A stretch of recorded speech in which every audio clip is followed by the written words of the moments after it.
오늘도 하나님의 은혜가 우리 성도님들의 삶 가운데 충만히 임하여서 우리의 삶을 통해서 하나님께 영광이 되는 삶을 살아가시는 저와 성도님들 되시기를 주님의 이름으로 축복합니다.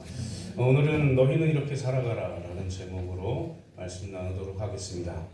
우리가 어떤 한 분야에서 자격 시험을 보고 그렇게 합격해가지고 일을 할 수 있습니다. 그런데 일을 하다가 존경을 받고 좀 더 저분은 진짜 대단해 라고 존경할 수 있는 그런 상황이 오는 것은 사실 상당히 어렵습니다. 말로는 그렇게 존경한다 할 수 있지만 진짜 이 심적으로 마음적으로 저분 정말 존경스러운 분이야 라고 이렇게 평가를 받는 것은 상당히 어렵다. 어떤 분야에서 그렇게 살다가 나중에 뭔가 죄의 멸로 돼가지고 나락으로 떨어지는 것도 우리는 상당히 많이 봅니다. 뉴스 같은 것을 봐도 죄를 져서 나락으로 떨어지는 뉴스가 더 많아요. 희한하지 않습니까? 정말 존경받을 만한 분들이 뉴스에 나오는 것이 극히 드문 그런 시대인 거죠. 우리가 교사가 되거나 하는 것, 예전에 우리가 어렸을 때 잘할 때는 선생님 하면은 그림자도 밟지 못하고 이렇게 했잖아요. 다들 그렇게 사셨죠. 그림자 밟으면 그림자 밟았네 하고 이렇게 사셨습니다. 저 때 정도만 해도 선생님이 뭐라고 해도 아무 말 못하고 선생님이니까 이렇게 우리를 잘 인도해 주시는 분이니까 옳은 길로 인도하시는 분이니까 이렇게 존경을 표하면서 살았단 말이에요. 지금은 교권이 거의 바닥에 떨어져서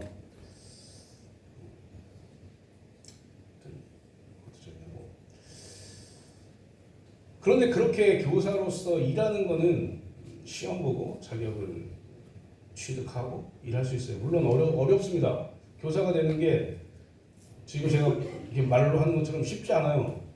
지금도 저 노량진에는 많은 젊은이들이 교사가 되기 위해서 학원에 있어요. 제가 신대원 시험 보기 전이니까 한 10여 년 전에 제가 그 공무원 공부를 해야 됐었어요. 왜냐면 한글 시험, 한국어 능력 평가를 신대원에서 봤거든요. 그러니까 이제 저는 공무원의 시험에서 국어를 강의를 들었단 말이에요. 근데 사람이 강의실이 지금 우리 교회 한 3배 정도 되는 것 같아요. 2배 정도 되는 것 같아요. 꽉 차 있고 뒤에 서서 듣습니다. 그러니까 그만큼 지금은 많이 줄었다고 하지만 그만큼 교사 되는 게 그렇게 힘들다는 거죠. 근데 교사가 되고 교수가 되고 그렇게 사는 것도 힘든데 존경받는 건 더 어려운 거죠. 많이 나타나지 않아요.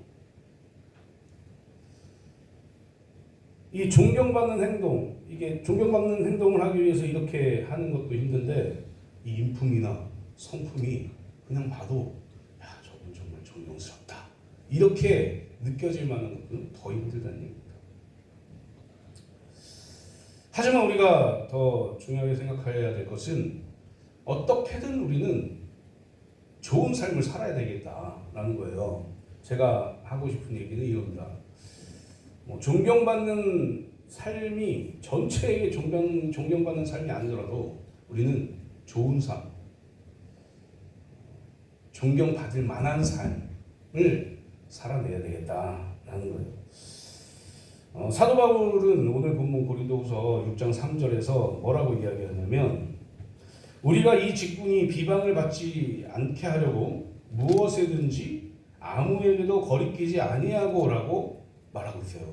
그러니까 사도 바울의 이 마음 안에도 내가 지금 하나님의 일을 하는 데에 그 누구도 내가 하는 일을 보고 거리끼지 않게 나는 그렇게 살겠다라고 고백하는 거예요. 그러니까 하나님의 말씀대로 나는 살아내겠다. 그래서 나뿐 아니라 하나님이 누군가에게 욕된 일을 하지 않겠다라고 지금 6장 3절에서 고백하고 있는 겁니다. 사도 바울은 이 말씀대로 예수 그리스도를 믿은 그 순간부터는 오직 하나님을 위해서 살았어요.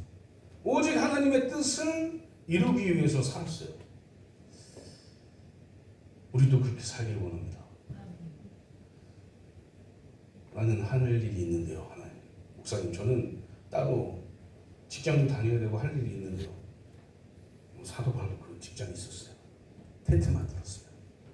매일 가는 직장은 아니었지만 돈 벌었단 말이에요. 하나님, 난 너무 바쁜데요. 사도 바울 더 바빴어요. 하나님, 나는 하나님의 말씀대로 살 만한 그런 인간이 아닌데요. 아니에요. 하나님이 능력 주시면 할 수 있어요. 그 이유가 오늘 본문에 나옵니다. 사도 바울은 하나님께서 맡기신 그 모든 일들을 하나님의 뜻을 이루기 위해서 자기가 어떤 고난을 당하더라도 그 일을 위해서 거룩하게 나아갔단 말이에요. 그건 사도 바울이 잘나서도 아닙니다. 사도 바울은 예수 그리스도를 만나기 전에는 자기가 잘나서 자기 잘난 맛에 율법주의자로 살았어요. 이것만 지키면 돼. 내가 지킬 수 있어. 내가 할 수 있어. 라고 살았어요. 그런데 예수 그리스도를 만난 후에는 그렇게 살지 않았습니다. 하나님이 나에게 은혜 주셔야 내가 할 수 있다. 라고 살았어요. 물론 그 전제는 뭐냐? 내가 하나님의 은혜에 감사해서 감격해서 나의 모든 것을 드리겠다. 라는 마음인 거죠. 오늘 말씀에서 사도 바울이 오늘 말씀 이 본문 5장 고린도후서 5장 6장 이렇게 보면 사도 바울이 사도권을 변호하고 있는 그런 본문입니다. 우리가 이제 고린도후서를 쭉 보다 보면은 이 어떤 내용이 들어있냐면 사도 바울이 사도권을 변호하고 있어요. 이게 고린도후서 5장 6장 이렇게 좀 나오는데 재밌지 않습니까? 사도 바울은 우리는 사도라고 얘기하잖아요. 사도 바울이라고 얘기하잖아요. 그런데 그 당시에는 이 고린도 교회 이 성도 가운데 유대주의자들이 있었던 거죠. 그래서 이 사도 바울이 사도가 아니라고 얘기해요. 그리고 심지어는 막 비방합니다. 저 거짓말쟁이라고 얘기해요. 왜 그러냐면 사도 바울이 고린도전서를 쓰기 전에 보내기 전에 내가 교회를 고린도 교회를 계속 방문하겠다 이렇게 계속 약속합니다. 방문할 거야 이렇게 계속 편지를 써요. 그런데 방문을 못해요. 저희가 이제 말을 안 하는 게 아니라 못해요. 여러 가지 하나님의 일들이 계속 생겨났어요. 그래서 방문을 못했습니다. 그런데 사람들이 뭐라고 얘기하냐면 자꾸 막 이렇게 비방하고 그런 사람들이 있어요. 이 고린도 교회에도 있었단 말이에요. 그 사람들이 뭐라고 얘기하냐면 봐라 자기가 말해놓고 자기 입으로 말해놓고 한 번도 지키지 않는 저 바울을 어떻게 저 사도냐, 사도가 어떻게 저렇게 거짓말을 하고 저렇게 사냐 하고 계속 얘기한 거예요.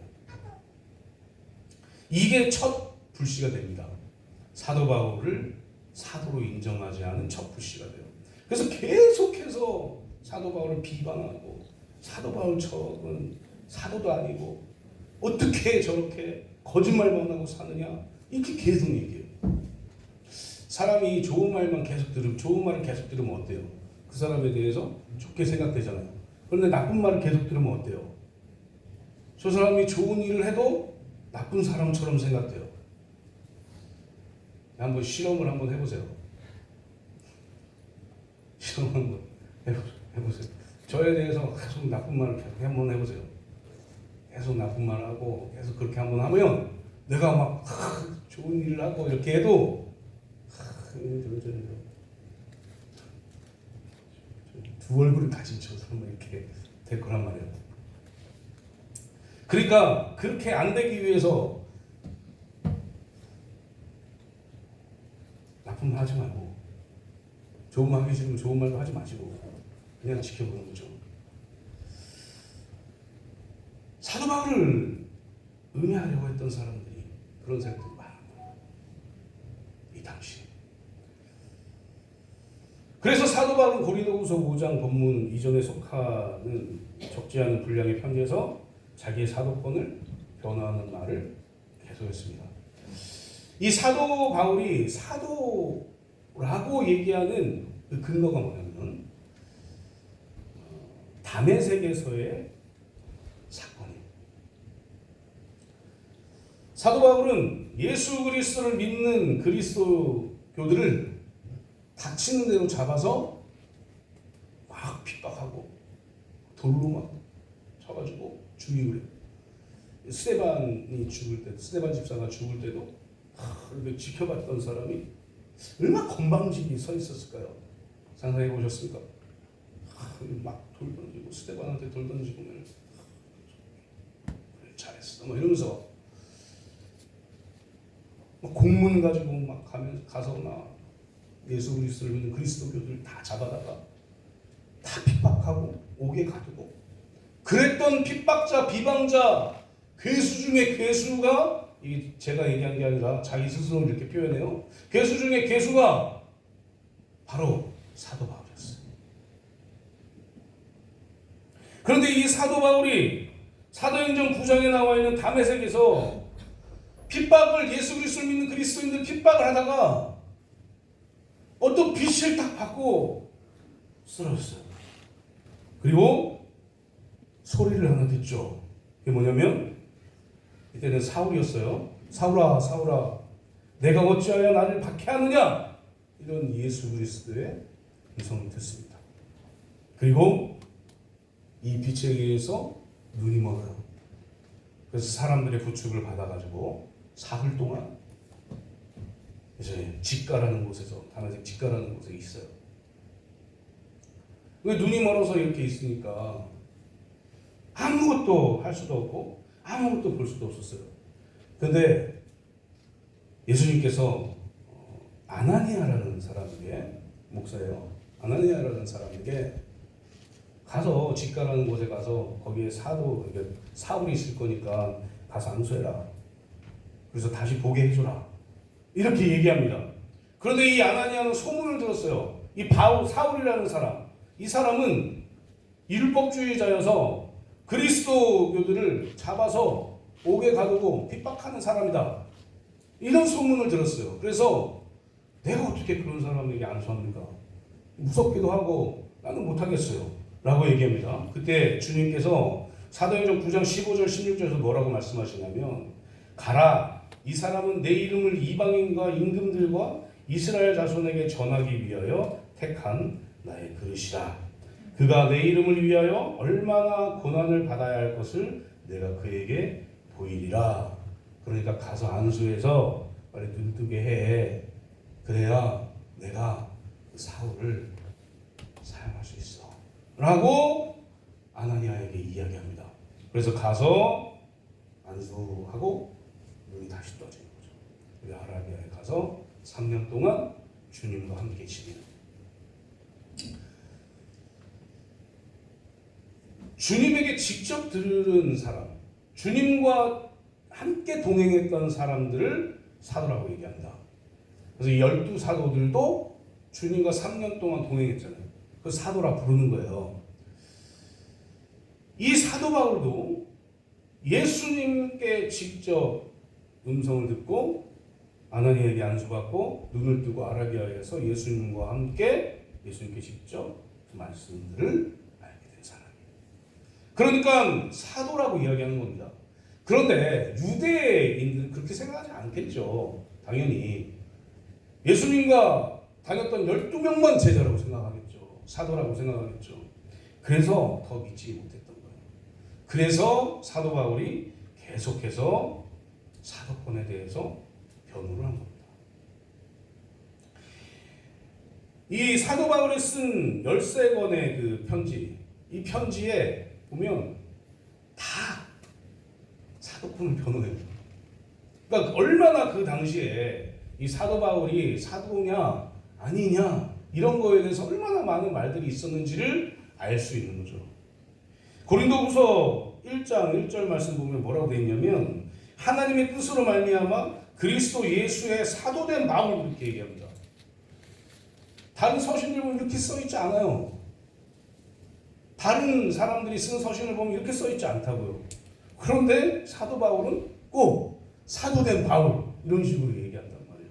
얼마나 자기가 사도권에 대해서 인정받지 못하고 있는 것을 아냐는 거죠. 그러나 그럼에도 불구하고 이 사도 바울은 예수님께서 말씀하신 그 뜻을 이루기 위해서 이방인 사도가 됩니다.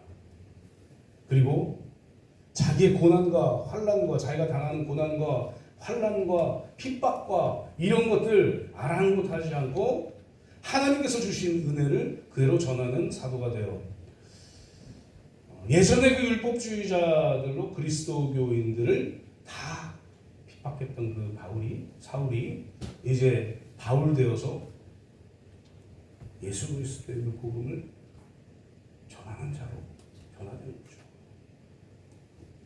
이렇게 하나님의 뜻을 이루어가는 것이 바로 사도 바울입니다.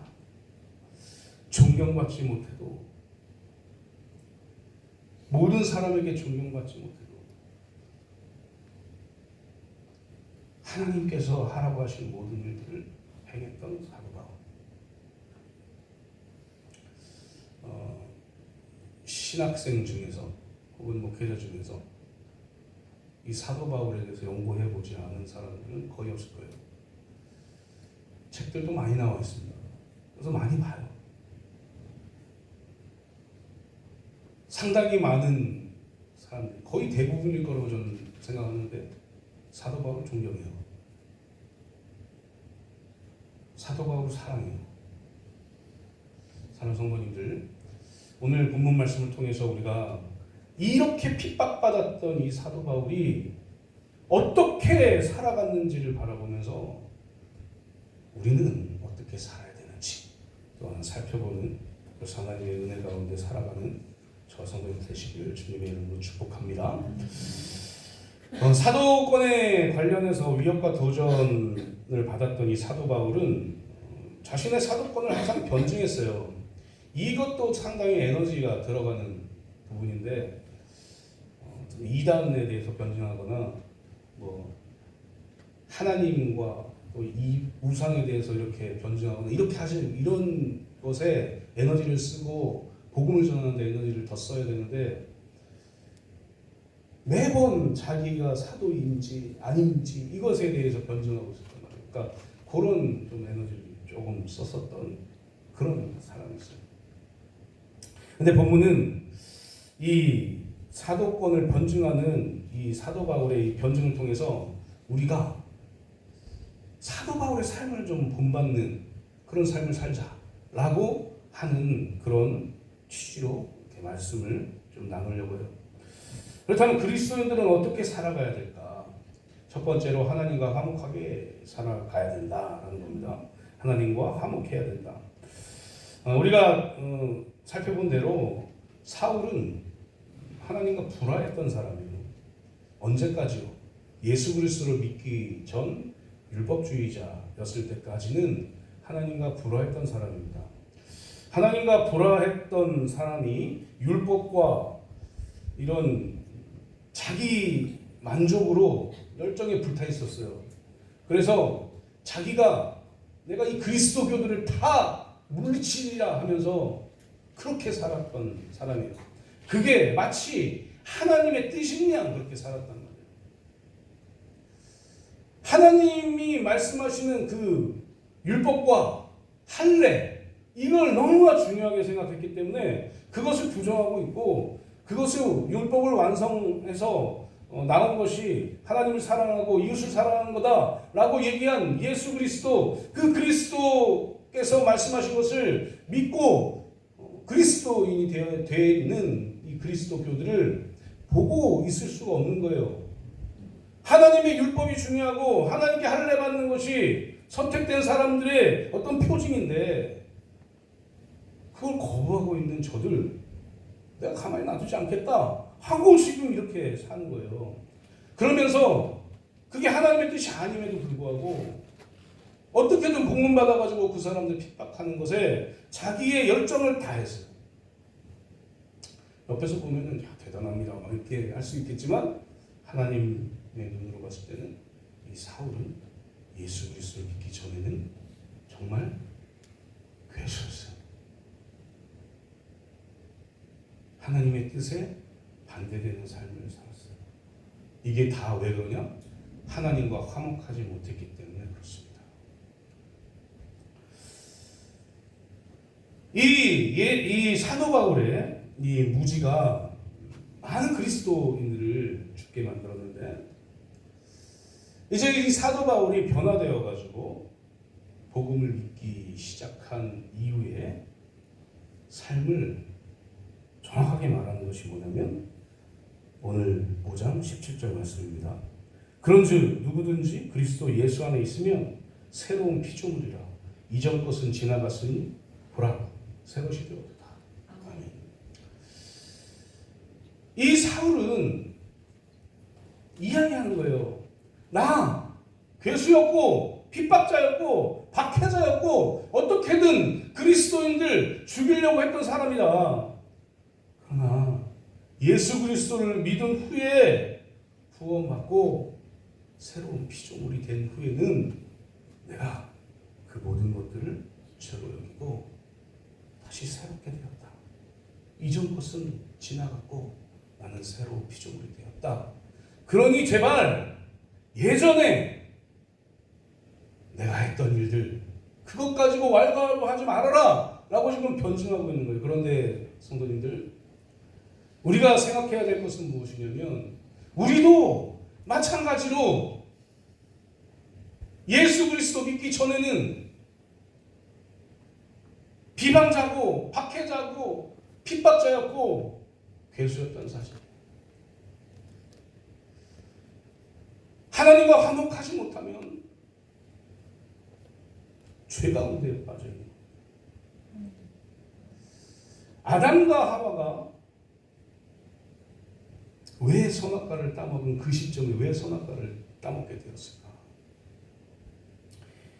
하와는 뱀이 유혹하고 막 이렇게 했을 때 하나님을 생각하지 않았어요.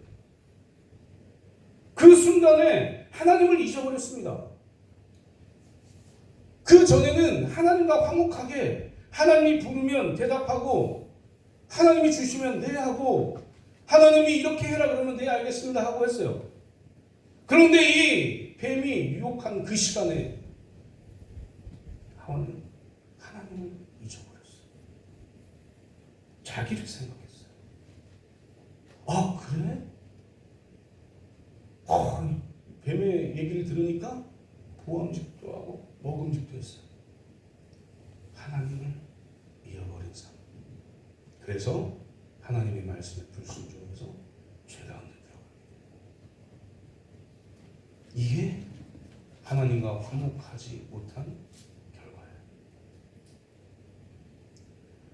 성경에 나와 있는 가인이나 여러 가지 여러 명의 사람들, 죄 지은 사람들을 보면 그 순간에 하나님이 없어요. 희한하지 않습니까? 소름 돋게 다 똑같습니다. 가인이 아벨을 죽이려고 하고는 그 순간에 화가 넘치밀어 올라서 하나님을 생각하지 않아요. 다윗이 그렇게 성군임에도 불구하고 밧세바를 봤을 때 하나님이 없어요. 내 욕망만 있었어요. 죄는 그렇게 우리에게 들어와서 하나님과 화목하게 하지 못하게 하는 거예요.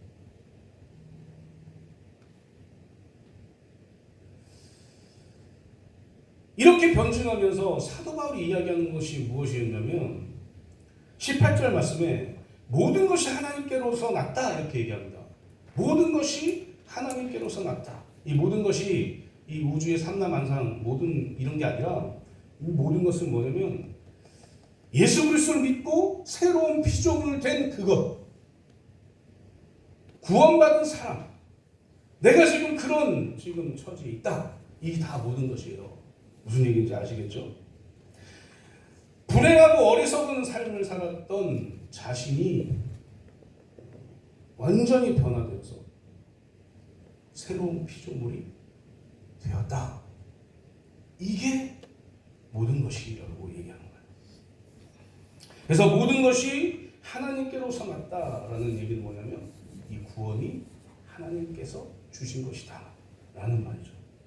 그리고 이 구원을 주신 그것을 우리가 믿고 나아가면 우리는 하나님과 화목할 수 있다라는 얘기를 하는 거예요.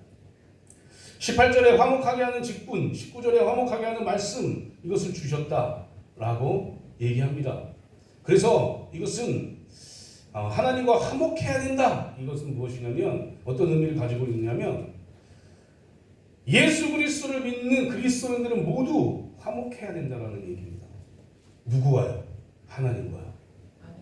그래야 하나님과 화목한 삶을 살아야 죄 짓는 삶을 살지 않는 거예요.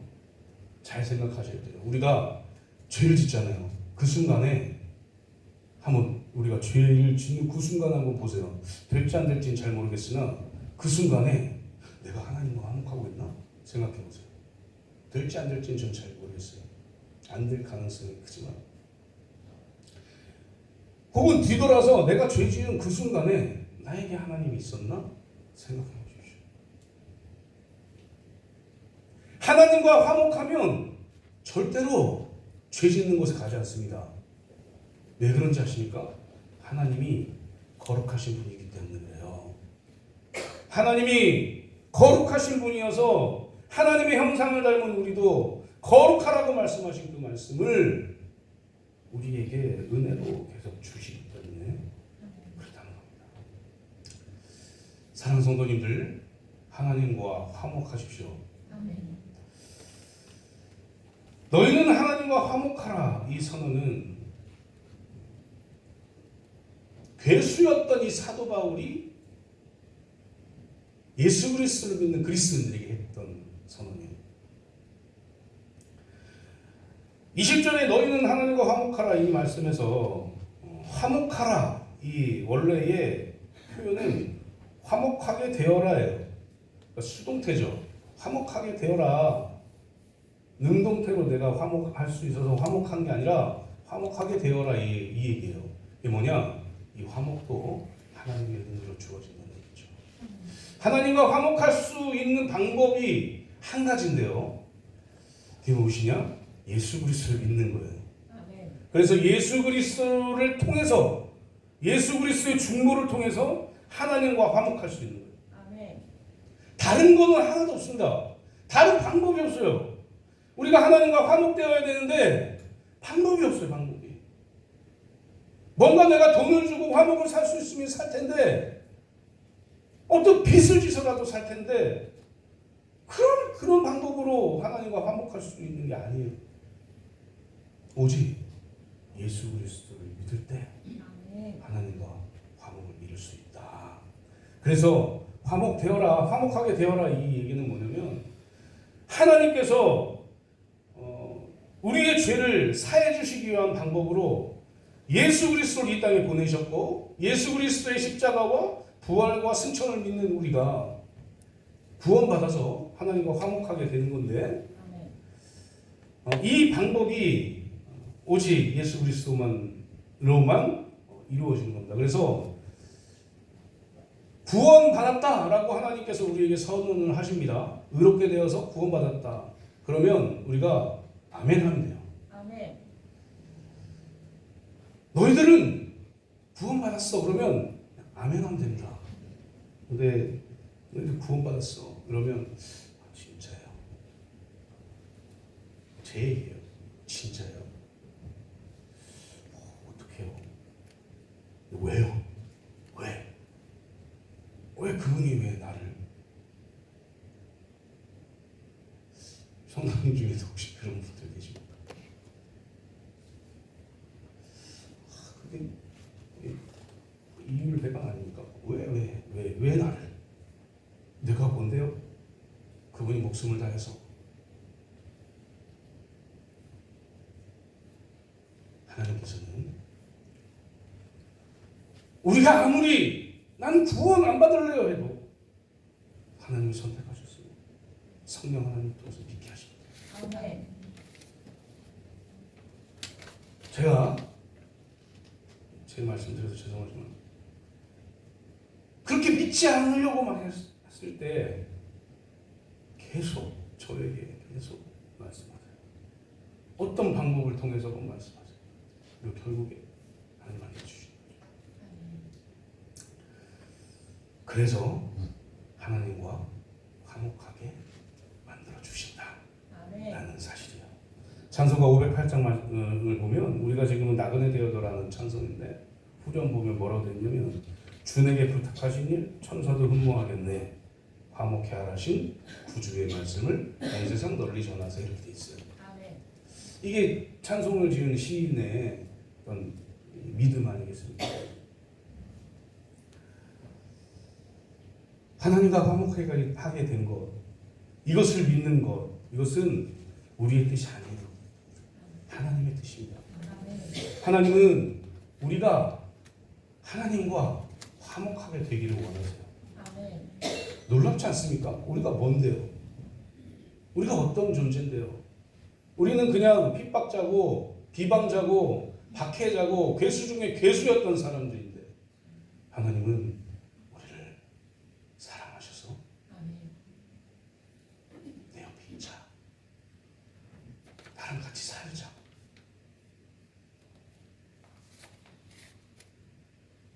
이게 하나님의 뜻이라는 사실을 믿으시고 온전히 예수 그리스도의 그 은혜와 하나님의 사랑을 믿음으로 하나님과 화목하여서 하나님의 영광을 위해서 살아가시는 저 성도님들 되시기를 주님의 이름으로 축복합니다. 두 번째는 하나님의 은혜를 헛되이 받지 말아야 된다라는 거예요. 신앙생활은 사실 은혜의 생활입니다. 어떤 은혜냐면 하나님께서 주시는 은혜예요. 하나님은 우리와 화목하게 되기를 원하시지만 우리가 이 땅에서 살기 위해서 은혜를 주십니다. 그리고 섭리하세요. 그리고 우리가 가는 길마다 하나님께서 우리를 지키시고 보호하시는 은혜를 충만하게 주시는 거죠. 은혜 받은 경험, 은혜 받은 이런 간증들은 우리 그리스도인들에게 다 있어요. 혹시 없으신 분 계십니까? 나는 하나님께 은혜 받아서 나는 이렇게 삶이 변화되고 하나님의 사랑으로 살 수 있었습니다. 라는 고백이 없으신 분 계세요? 다 있을 것 같아요. 만약에 없다면 둘 중에 하나예요. 하나님 진짜 안 주셨던가 아니면 하나님께서 주셨는데 우리가 깨닫지 못하던가 둘 중에 하나겠죠. 우리 그리스도인들은 신앙생활을 하는 이 과정이 하나님의 은혜가 나에게 어떻게 임하고 있는가를 찾는 생활일 수도 있습니다. 그래서 우리는 은혜 받는 삶을, 은혜 받는 것을 찾아내는 그런 기쁨도 누려야 돼요. 고린도서 오늘 본문 6장 1절 말씀에서 우리가 하나님과 함께 일하는 자로서 너희를 권하노니 라고 말해요. 이게 사도 바울의 어떤 투철한 사도가 아니에요. 우리가 하나님과 함께 일하는 자 이렇게 얘기하죠. 우리가 하나님의 은혜를 받으면 잘 생각해 보세요. 우리가 하나님의 은혜를 받으면 하나님이 맡기신 사명을 감당하기 위해 힘쓰려고 노력해요. 그런데 우리가 은혜가 떨어지는 것 같고 괜히 은혜가 없는 것 같으면 다 귀찮은 거예요. 사단이 노리는 게 그겁니다. 우리가 일정하게 매번 은혜 가운데 나는 충만해 하면서 모든 삶을 살 수는 없어요. 그럼에도 불구하고 우리가 하나님의 은혜를 구해야 되는 이유는요. 우리가 은혜가 떨어지고 하나님의 은혜를 잊어버리고 살 때 사탄은 그 시점을 공격해서 그리스도인으로 살지 못하게 만든다는 거죠. 사도 바울은 그걸 확실히 알아요. 그래서 사도 바울도 계속 이 내 안에 성령과 세상과 매일매일 싸운다고 얘기하잖아요. 매일 싸우는 거예요. 매일. 우리 안 싸우십니까? 안 싸우는 것도 이게 은혜가 아니에요, 사실은. 잘 생각해 보면 안 싸우는 게 은혜가 아니라 싸워야 됩니다. 치열하게 싸워야 돼요. 아멘. 왜냐하면 우리가 세상에 살기 때문에 그래요. 그래서 우리가 싸우다가 우리가 지잖아요. 그러면 다시 돌이켜야 돼요. 우리는 이 세상과 싸워야 된다고요. 사탄과 싸워야 돼요. 그래서 이겨내야 됩니다. 그런데 우리가 사탄과 싸워서 우리 스스로 못 이겨요. 못 이깁니다. 우리 스스로. 사탄이 진짜 교활하고 간교하고 대단하거든요. 이미 사탄이 하와를 공격했던 그 시점부터 지금까지 계속 계획적으로 사단은 일하고 있어요. 우리가 어떻게 해낼 수가 없습니다. 그럼 우리는 은혜 받은 우리는 어떻게 살아서 승리할 수 있느냐? 하나님의 은혜를 헛되이 받지 않고 하나님의 은혜로 내가 삽니다 라고 고백할 때 사탄의 공격에서 이겨낼 수 있는 거예요. 우리가 하나님과 함께 일하는 자로서 이 말이 사도 바울이 한 말만은 아닙니다. 우리도 이 말을 듣고 하나님과 함께 일해서 하나님의 뜻을 이루고 사탄의 공격을 이겨내야지. 아멘. 그래서 하나님의 은혜를 더 받아야지 라고 생각하며 살아갈 때 우리의 삶이 하나님의 은혜로 충만하게 이루어지는 삶이 되는 겁니다. 아멘. 사랑하는 성도님들, 하나님이 맡기신 일을 혼자 하십니까? 내 스스로 하십니까? 그러면 그건 아마도 사도 바울이 예수 그리스도를 믿기 전 율법주의자의 모습과 동일한 모습일 거예요. 우리는 하나님과 함께 일하는 거예요. 아멘. 이게 무슨 의미를 가지고 있냐면 하나님께 묻자는 거예요. 하나님께 말하자는 거예요. 하나님 어떻게 해야 되죠? 하나님 지금 내가 상황이 이런데 어떻게 해서 이걸 이겨내야 되죠? 어떻게 극복할 수 있죠? 물어보자는 거예요.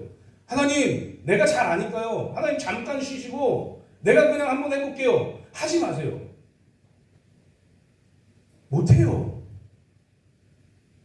하나님 내가 지금 기분이 지금 좀 안 좋으니까 하나님 나 교회 잠깐 쉬고 잠깐 방학하고 있을 테니까 하나님 우리가 평소에도 만날 수 있잖아요. 내가 교회 잠깐 방학할 테니까 하나님 좀만 기다려주세요. 하지 마세요 그런 거. 차라리 교회에 나와서 무릎을 꿇으세요. 하나님 지금 내가 이래요. 하나님 지금 내 지금 상황이 이래요. 하나님 은혜를 주세요. 라고 하나님의 은혜로 극복하고 그 하나님의 은혜를 헛되이 사용하지 말고 나 지금 은혜 받았습니다. 지금 은혜 받았습니다. 지금 나는 하나님의 은혜로 살아요. 라고 사람들에게 이야기한다. 아멘. 그게 하나님께 영광을 돌리는 방법입니다. 아멘. 주저앉지 마세요 제발. 사도 바울이 주저앉고 싶었으면 얼마나 많이 주저앉고 싶었겠어요. 모든 삶이 다 주저앉고 싶은 그런 삶이었을 거예요. 하나님 왜 나는 맨날 맞아야 됩니까? 하나님 왜 나는 맨날 버려져야 됩니까? 나는 왜 맨날 고난 가운데 살아야 돼요? 하나님 믿는데요. 예수님 믿는데요. 나 구원하셨다면서요. 라고 얘기할 만 하잖아요. 그렇지 않아요. 왜냐하면 하나님의 은혜를 헛되이 받지 않았기 때문에 그렇습니다. 하나님은 우리의 삶을 다 주관하세요. 아멘. 그리고 섭리하셔서 우리가 어떻게 살아가야 될지 방법을 주십니다. 아멘. 그리고 사탄에게 승리하게 하셔서 정말 은혜로운 삶을 하나님과 화목하면서 살기를 바라신다는 것이죠. 아멘. 그래서 사랑하는 성도님들, 은혜로 일상을 사세요. 아멘. 은혜로 삶을 살아가세요. 아멘. 은혜가 떨어지지 않도록 매일매일 기도하세요. 아멘. 채워달라. 은혜가 떨어지면 은혜가 떨어지는구나. 이제 드디어 나도 세상에서 좀 살겠구나. 재밌겠구나. 하지 마세요. 재미없는 거 알잖아요. 우리도. 그러니 제발 하나님만 온전히 붙으시고 아멘. 하나님이 주신 주시는 은혜 가운데 살아내서 하나님을 더욱더 의지하고 지금 이 시간에 지금 이 시기에 주시는 하나님의 은혜를 받아 누리시는 저와 성도님들 되시기를 주님의 이름으로 축복합니다. 마지막 세 번째로 하나님의 일꾼답게 살아가야 된다 하는 거예요. 그리스도인들은 하나님의 일꾼답게 살아가야 된다. 사도 바울은 좀 전에 말씀드린 대로 고난의 사도였어요. 이방인에게 하나님의 말씀을 전하기 위해서 하나님의 그 복음을 전하기 위해서 얼마나 많은 핍박과 얼마나 많은 고난을 당한지 몰라요. 어쩌면 자기가 전도해서 그리스도인 된 사람들이 교회를 세워서 이렇게 그들이 공격하는 것 이것보다 어쩌면 더 많은 공격을 외부에서 받았을지도 모릅니다. 환난과 궁핍과 고난과 매맞음과 갇힘과 난동과 수고로움과 잠을 충분히 자지 못하는 고단한 그런 나날과 시시때때로 배불리 먹을 수 없는 그 굶주림들, 이 모든 것들이 사도 바울에게 있었어요. 그런데 이 사도 바울이 무엇을 했냐면 4절 말씀에 6장 4절 말씀에 오직 모든 일에 하나님의 일꾼으로 자천하여 이렇게 되어 있습니다. 스스로 천거했대요. 스스로 자기 자신을 이렇게 추천한 거예요. 하나님, 내가 어렵고 고난이 있지만 내가 자천합니다. 내가 스스로 하나님의 그 고난 가운데 내 모든 것을 다해 일하겠습니다. 라고 자기를 추천해요. 다 보이거든요. 어떤 고난이 있을지 다 알아요. 그럼에도 불구하고 자기를 추천해서 내가 하나님이 충성된 일꾼이 되겠습니다. 라고 말해요. 왜 그럴 수 있을까? 하나님의 은혜가 너무 컸기 때문에 그렇습니다. 하나님이 주시는 그 구원의 은혜가 너무 자기 스스로 감당할 수 없을 만큼 컸기 때문에 나는 구원받은 이것을, 이 은혜를 다른 사람에게 전하겠습니다. 맞아도 돼요. 고난 당해도 돼요. 죄 없으신 그분께서 당한 고난보다 내가 당한 고난이 더 작지 않겠습니까, 하나님? 내가 그 일을 할게요. 라고 한 거예요. 바울은 8번 채찍에 맞습니다. 그리고 유대인들에게 40에 하나 감한매를 5번 맞아요. 39대 맞으면 사람이 안 죽는다고 이렇게 되어 있습니까? 맞아요. 그리고 3번 이방인들에 맞아요. 태장으로 맞고, 1번 돌에 맞고, 배가 파손하고, 여러 감옥에 갇혀요. 빌립보, 예루살렘, 가이사랴, 로마 계속 갇혀요. 이런 어려움들이 있는데 고린도후서 11장 26절에서 27절 말씀에 이 고생들에 대해서 또 말하고 있는데 뭐라고 하냐면 여러 번 여행하면서 강의 위험과 강도의 위험과 동족의 위험과 이방인의 위험과 시내의 위험과 광야의 위험과 바다의 위험과 거짓 형제 중의 위험을 당하고 또 수고하고 애쓰며 여러 번 자지 못하고 줄이며 목마르고 여러 번 굶고 춥고 헐벗었노라 이렇게 얘기합니다. 사도 바울이 당한 일이에요. 사랑하는 성도님들, 그러나 우리는 그것 말고 바울이 고린도후서 6장 6절 이하에서 고백하는 것에 더 주목해야 돼요. 고난당한 것에 주목하지 말고 요 6절부터 10절까지의 말씀에 더 주목해야 됩니다. 제가 읽어드릴게요. 깨끗함과 지식과 오래 참음과 자비함과 성령의 감화와 거짓이 없는 사랑과 진리의 말씀과 하나님의 능력으로 의의 무기를 좌우해가지고 영광과 욕됨으로 그러했으며 악한 이름과 아름다운 이름으로 그러했느니라.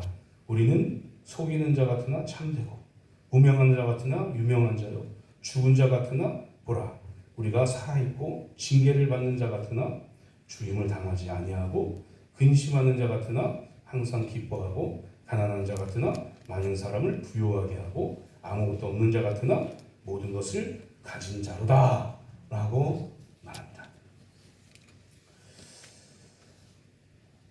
환난과 고통 가운데 있었어요, 사도 바울이. 그럼에도 불구하고 결국에 나는 구원받은 하나님의 백성입니다.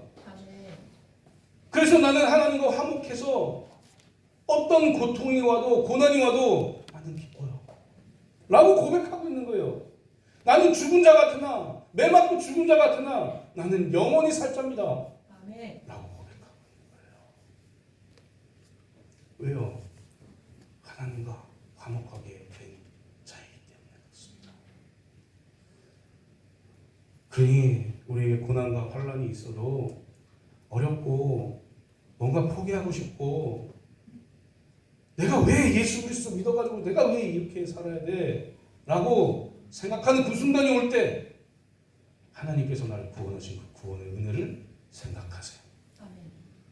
그래야 이겨낼 수 있습니다. 그래야 돌아올 수 있습니다. 그래야 하나님과 계속해서 화목한 삶을 살 수가 있습니다. 날마다 하나님만 생각하시고 아멘. 하나님의 은혜 가운데 살아가시는 하나님의 일꾼 되시기를 주님의 이름으로 축복합니다. 이제 말씀 맺도록 하겠습니다. 사랑하는 성도님들, 우리는 사도바울과 마찬가지로 하나님의 은혜로 예수 그리스도를 믿어서 구원받은 그리스도인 된 사람이에요. 아멘. 그리스도인 되었다, 이 말은 뭐냐면 하나님과 화목을 이루었다라는 말과 같은 겁니다. 그 말을 다시 한번 이야기하면 5장 17절에 우리는 새로운 피조물이 되었다라고 얘기할 수 있어요. 이전 것은 지나갔으니 보라 새 것이 되었다예요. 우리의 악한 죄인된 모습은 지나갔으니 보라 하나님이 우리에게 주신 그 의인이 되었다 아멘. 라고 고백하는 사람들이 되어야 된다고 그랬어요. 그럴 때 우리가 하나님과 화목할 수 있는 거예요. 아멘. 그럴 때 우리가 하나님의 은혜로 살아갈 수 있는 거예요. 그럴 때 우리가 하나님의 일꾼이 될 수 있는 겁니다. 사도 바울이 믿었던 그 예수 그리스도 동일하게 우리도 믿고 있는 거예요. 아멘. 사랑하는 성도님들, 하나님과 화목하게 살아가십시오. 아멘. 또 하나님의 은혜를 헛되이 받지 마십시오. 아멘. 그리고 하나님의 일꾼답게 온전히 살아가시기를 소망합니다. 아멘. 그렇게 살아갈 때 하나님께서 우리를 통해서 일하시고 우리를 통해서 많은 사람들이 또 옳은 길로 오게 하시고 그렇게 되어서 하나님의 놀라우신 뜻을 이루시는 그것에 하나님의 일꾼 되어서 사용되어지는 저와 성도님들 되시기를 주님의 이름으로 축복합니다.